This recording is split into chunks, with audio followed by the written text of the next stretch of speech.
এই সন্তান নামক নেয়ামত দিছে, আমানত দিয়েছে, এটার ব্যাপারে আল্লাহ তাআলা জিজ্ঞাসা করবে।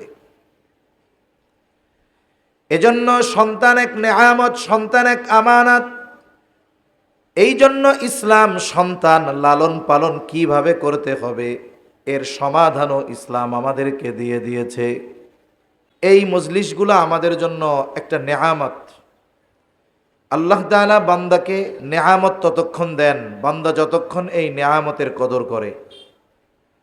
আর যখন বান্দা এই নেয়ামতের কদর করবে না, তখন আল্লাহ তাআলা এই নেয়ামত ছিনায় নেবেন তো নিবেন, সাথে সাথে আল্লাহ জানায় দেন যে আমার শাস্তি বড় কঠিন। তা আল্লাহ প্রদত্ত এক নেয়ামত, এই দ্বীনি কথা বলতে পারা, শুনতে পারা, এতে আমাদের ঈমান আমল ঠিক থাকে। আমল করা হোক চাই না হোক, কমপক্ষে এতটুকু কথা বলা যায় যে আমি এখনো বেঈমান হয়ে যায় নাই, আমার ঈমানের বাতিটা নিবু নিবু করে হলেও জ্বলতেছে। কারণ দ্বীনি কাজে অংশগ্রহণ করা, দ্বীনি কাজের আগ্রহ অন্তরে থাকা, এটা ঈমান থাকার আলামত। তা সম্মানিত উপস্থিতি, আল্লাহ তাআলা আমাদেরকে এই নেয়ামত সহ আরো অগণিত নেয়ামত দান করছে। কত নেয়ামত আল্লাহ তাআলা দিয়েছেন, এই নেয়ামতের হিসাব দুনিয়ার সব মানুষ মিলেও করতে পারবে না। আল্লাহ তাআলা বলেন, ওয়া ইন তাউদ্দু নি'মাতাল্লাহি লা তুহসুহা। আল্লাহ রাব্বুল আলামিন বলেন, তোমরা যদি আল্লাহর নেয়ামত সমূহ গণনা করো, হিসাব করতে পারবা না। অগণিত নেয়ামত আল্লাহ তাআলা আমাকে আপনাকে দিয়েছেন। জীবনের এমন কোনো মুহূর্ত আমার আপনার অতিবাহিত হয় না যেই মুহূর্তে আমি আপনি আল্লাহ তাআলার নেয়ামত ভোগ করি না। আল্লাহ প্রদত্ত অগণিত নেয়ামতগুলোর মধ্যে অন্যতম এক দামি নেয়ামত সন্তান। কি জোরে বলেন? হয়তো অনেকের এখানে সন্তান আছে, অনেকে বিবাহ করছে, সন্তান নাই, আবার হয়তো অনেকে ভবিষ্যতে সন্তানের পিতা হবে আল্লাহ যদি চায়। এই সন্তান আল্লাহর পক্ষ থেকে এক নেয়ামত, সাথে সাথে বড় এক আমানত।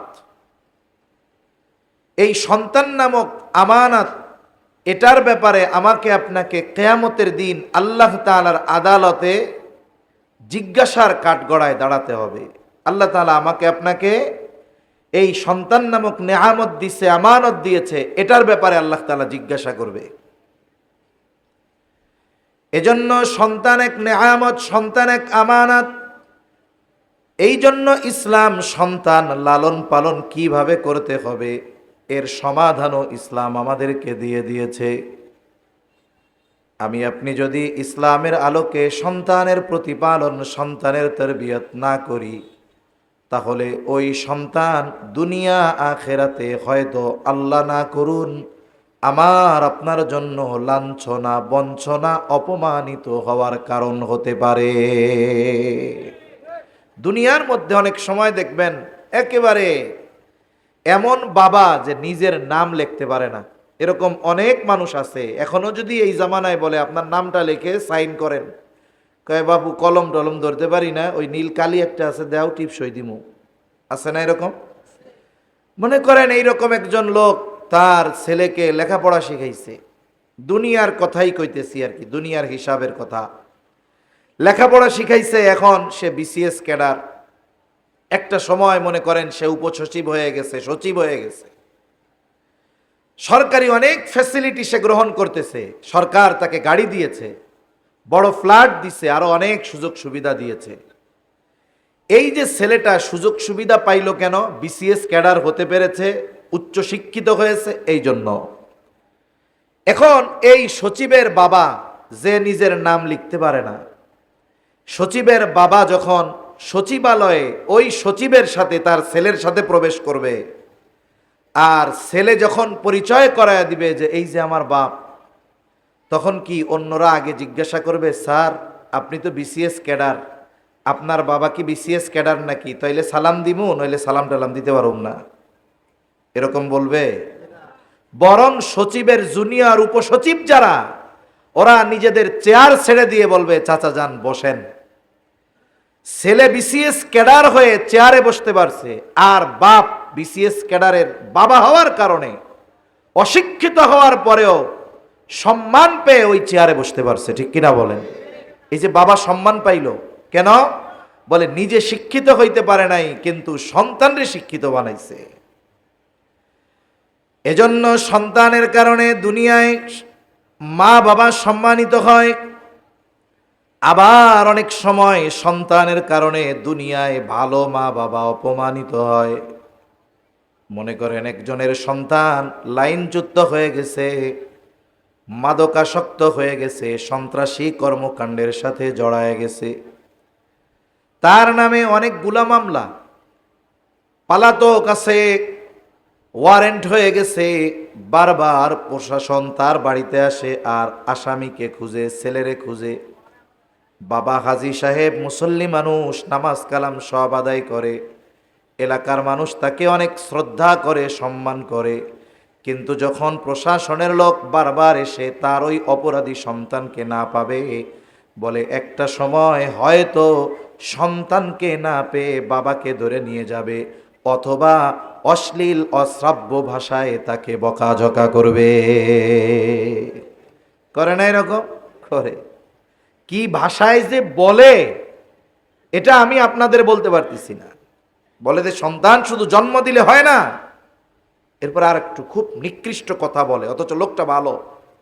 তাহলে এই লোকটা যে এই যে খারাপ কথা শুনতে হলো, অপমানিত হতে হলো কেন? বলে সন্তানের কারণে।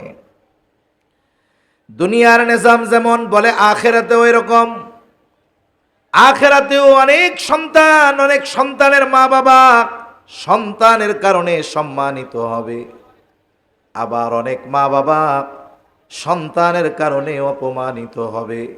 দুনিয়াতে কোনো পিতা কোনো মাতা চায় না যে সে সন্তানের কারণে দুনিয়া কিবা আখেরাত কোথাও অপমানিত হোক, আর লাঞ্ছিত অপমানিত হোক, চায় না। কোনো মা বাবা এটা পছন্দ করে না যে সন্তানের কারণে সে অপমানিত হবে। কেউ কি চায়? কেউ চায় না। তবে আমরা চাই না অপমানিত হব, তবে কিভাবে সন্তান গড়ে তুললে দুনিয়া আখেরাতে আমরা সম্মানিত হব, এই পদ্ধতি আমরা অনুসরণ করি না। না করার ফলশ্রুতিতে কি হচ্ছে সমাজে? একটা সময় আমরা মনে করতাম যে জেনারেল পরিবারেই মনে হয় সন্তান মা বাবার অবাধ্য হয়, মাদকাসক্ত হয়, অনেক সময় ওই সন্তান মা বাবা পর্যন্ত করে ফেলে।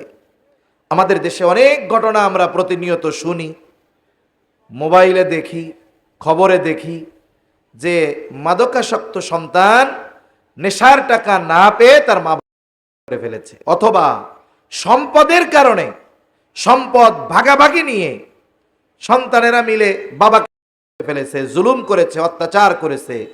এই রকম ঘটনা অহরহ শুনি। ঐশী মাদকাসক্ত, সে তার মা বাবাকে নৃশংসভাবে করেছে। একসময় আমরা মনে করতাম যে এই সব ঘটনা জেনারেল শিক্ষিত পরিবারে ঘটে, কিন্তু আফসোস সম্প্রতি সময়ের কিছু ঘটনা আমাদের এই ধারণাকে ভুল প্রমাণিত করে দিয়েছে যে এখন আলেমের ঘরেও ওই রকম সন্তান হয় যে নৃশংসভাবে তার বাবাকে হতে পারে। ঠিক কিনা বলেন? কয়েকদিন আগে ঘটনা ঘটছে না, ভোলাতে এক মুহাদ্দিস, আলিয়া মাদ্রাসার মুহাদ্দিস, ওনার ছেলে সেও এই মাদ্রাসায় পড়ে, মোবাইলে এতটা আসক্ত হয়েছে, বাবা মোবাইল কিনে দেয় নাই। সে চিন্তা করছে যেই বাপ মোবাইল কিনে দিল না, ওই বাপরে আর দুনিয়ায় রাখা যাবে না। সে ঠান্ডা মাথায় বাবাকে হত্যার পরিকল্পনা করছে। কেমনে কি করা যায় বুদ্ধি কাটাইছে।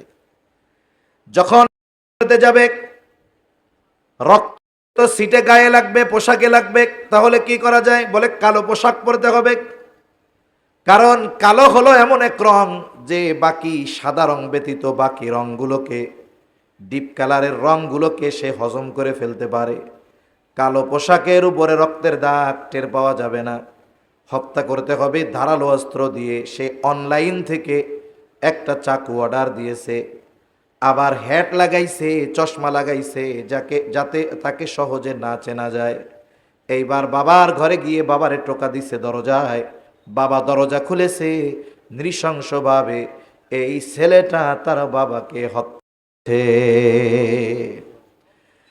সে কতটুকু ঠান্ডা মাথায় এই কাণ্ড সংগঠিত করছে, তার মধ্যে কোনো অনুশোচনা নাই, তার মধ্যে কোনো ভয় নাই, তার মধ্যে কোনো চিন্তা নাই। পরের দিন বাবার জানাজায় মাইক হাতে নিয়ে উঁচু গলায় বলতেছে যে আমার বাবার সর্বোচ্চ শাস্তি আমরা কামনা করতেছি। বয়স কত হবে? 16-17 বছর, এও মনে হয় হবে না, আরো কম হবে। এটা একটা ঘটনা। বলতে পারেন হুজুর 17 কোটি মানুষের দেশে একটা ঘটনা স্বাভাবিক হতেই পারে, তবে এটা শুধু ঘটনা নয়, এই ধরনের ঘটনা আরো ঘটার সূচনা এটা, ঠিক কিনা বলেন? এজন্য এখন থেকেই আমাদের সতর্ক হওয়া দরকার। সে জেনারেল হোক আর আলেম পরিবার হোক, আমাদের সতর্ক হওয়া দরকার।